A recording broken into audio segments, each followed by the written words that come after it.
sir SIT দুজন লোক কালি যাব সিঙ্গাপুৰ যাইছে মই এটাই কথা কৈছো যে আপোনালোকে অসম চৰকাৰৰ ওপৰত বিশ্বাস ৰাখক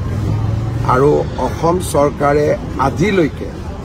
এই মুহূৰ্তলৈকে অসমৰ ৰাইজক কোনো কথাতে আমি এতিয়ালৈকে এক প্ৰকাৰ হতাশ হ'বলগীয়া কাম কৰা নাই গতিকে বহুত প্ৰচেষ্টা চলি আছে যাক বহুমুখী প্ৰচেষ্টা বুলি কয় আৰু আমি নিশ্চিতভাৱে আমি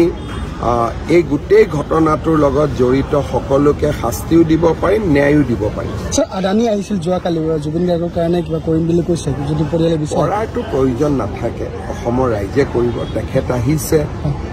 তেখেতে মোকো লগ পাইছিলে তেখেতে যেহেতু গুৱাহাটীত বিমানবন্দৰখন তেখেতে চলায় আৰু ভৱিষ্যতে অসমত বিনিয়োগ কৰাৰ তেখেতৰ ইচ্ছা আছে সেইকাৰণে জুবিন গাৰ্গৰ পৰিয়ালক আহি দুখৰ সময়ত সমবেদনা জনাইছে আমি সিমানতে আমি আনন্দিত আমাকতো টকা পইচাৰ প্ৰয়োজন নাই